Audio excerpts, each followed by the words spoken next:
So guys, na-check-in na kami and we're heading to Chinatown kung saan magfo-food hopping kami. And sasakay kami ng train. Two stop lang siya so medyo mabilis lang para hindi kami maglakad. Let's go! So guys, nakasakay na kami ng train. Heading to Motomachi. Pumunta ng Chinatown.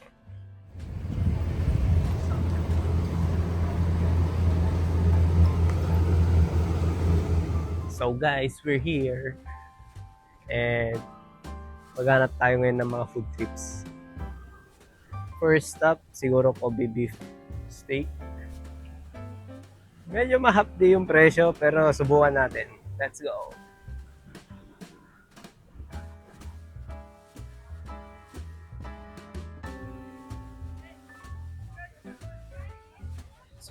So guys, nag-order kami ng red meat and tender red meat. So, tingnan natin yung difference. So, yung isa 1,000 yen, yung isa 1,500 yen. So, sana mas masarap yung 1,500 yen kasi mas mahal. Ayan, dito kami bumili. Let's wait.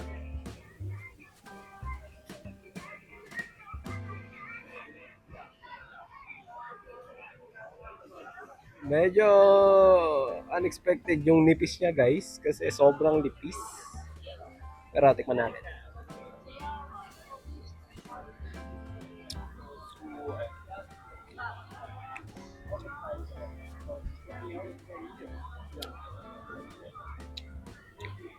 Pwede na.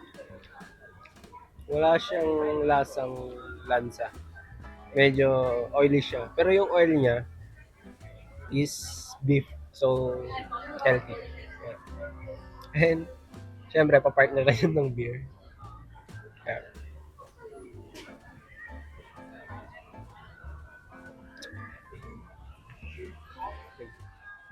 So, ito yung medyo mas mahal. Tender red meat. So, mas madami naman siya. Tutusin.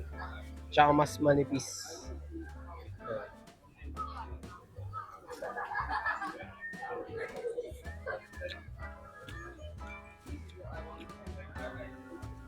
Mas masarap yun. Siguro yun. Kaya, uh, 7 out of 5. Ito 5.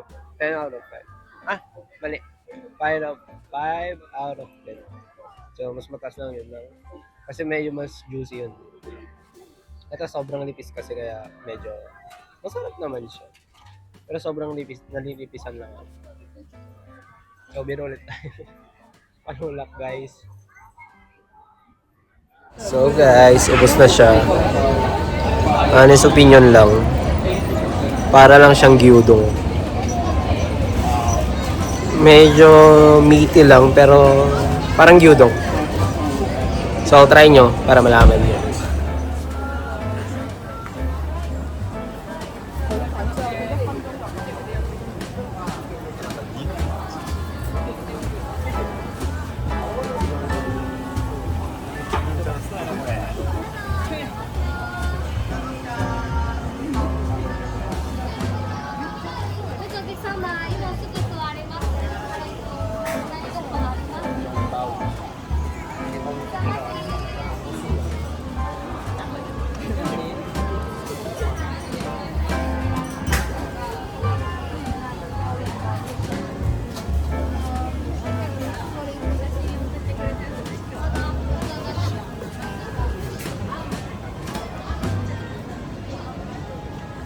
Guys, try natin yung hindi ko alam kung ano yun. Pero try natin.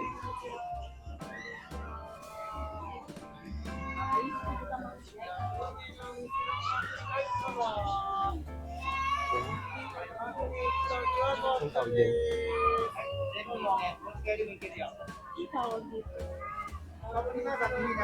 Pag di natin alam magbasa guys, try na lang natin. Pwede, that's it. That's it. So, try natin siya guys. Medyo matigas siya. Ano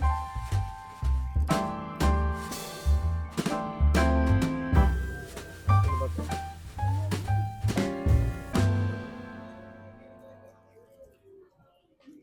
So guys, eto na. So, steam bun siya na siopaw. Ganun. So, tawag is kakuni mandu. Manju. Something. Yeah.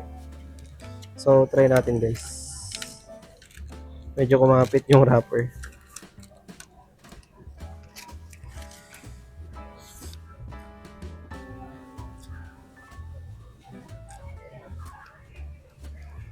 Masarap. Masarap.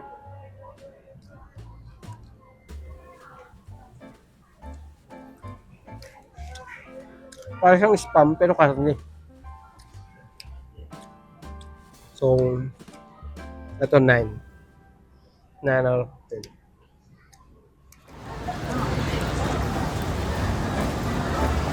Makuri! Ano ka pa? Paano niyo pala? Nani? Ano? 一駅。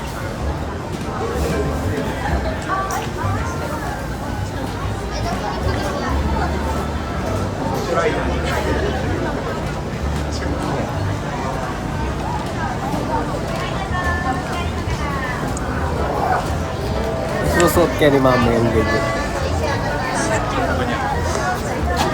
Kasi guys, naghahanap ako ng pasalubong. Sabi ni mama t-shirt. Ito lang yung t-shirt na medyo panay panda.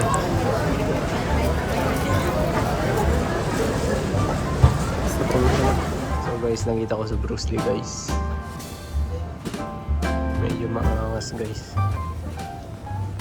Yeah. Souvenir shop siya.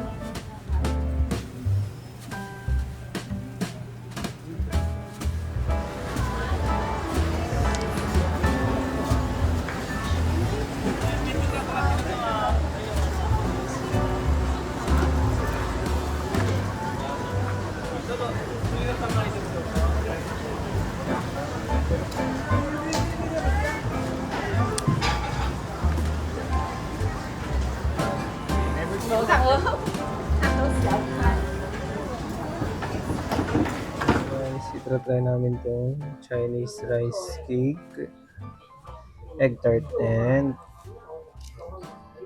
siopaw na panda. Yan. So, yung panda.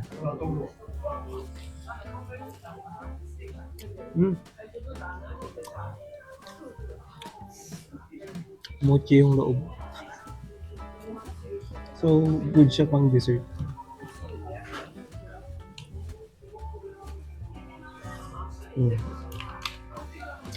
Aha.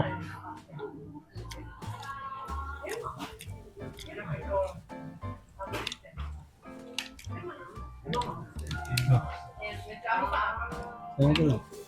Sabi siya matamis eh. Malakas yung pakiramdam ko kasi itsura yan pa lang. Ano na? Dessert. So yung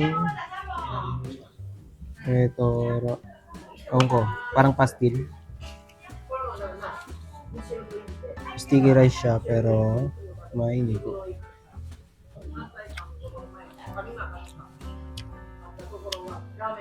Masarap. Parang siyang chow pan na malagkit.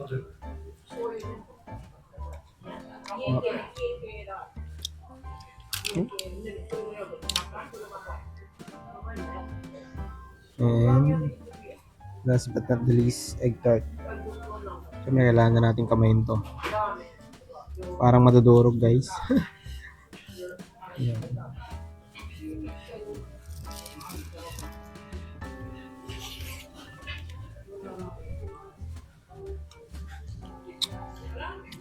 Kalap. Ito naman mantika. Margarine, I guess.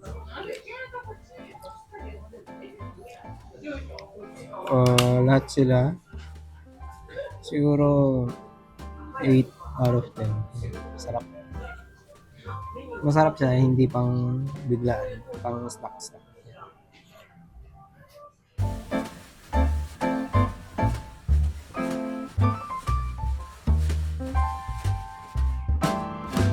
So, titignan namin tong Chinese style game center dito sa Kobe. Tignan natin.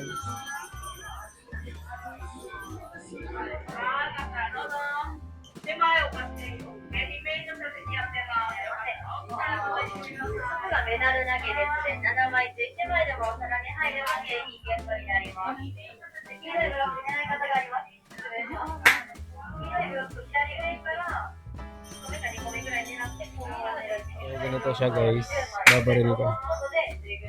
Grabe, hindi ko makakapandaya yan.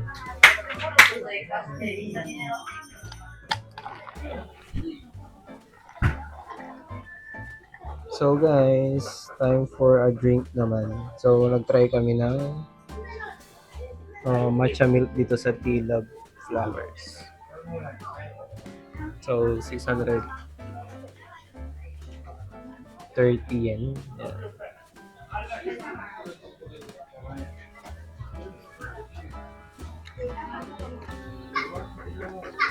Masarap. Malambot yung pearl.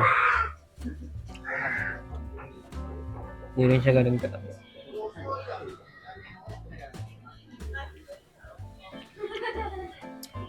8 siya. 8 out of 10.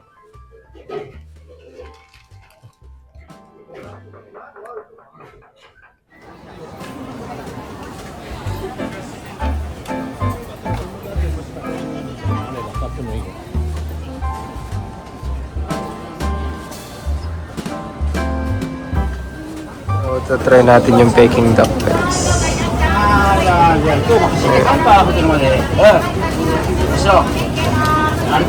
Hawak na ni Kuya. Nakakuha na ako ng Peking duck. Tikman natin guys. So, Peking duck guys. Para siyang shawarma.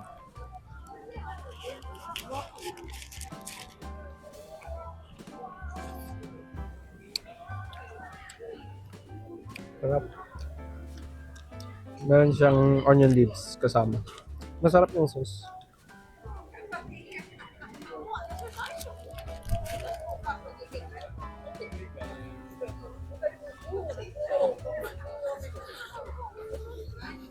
Oh. 10 out of 10. So guys, tapos na kami kumain and we're heading sa harbor. And ito pala yung itsura niya paggabi.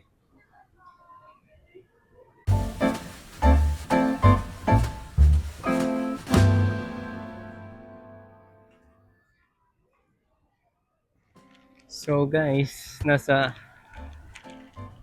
Nishimoto Machi na kami. And 10 minutes away yung harbor dito, so maglalakad-lakad kami. Ayan. Ganda ng mga ilaw. Di Kobe.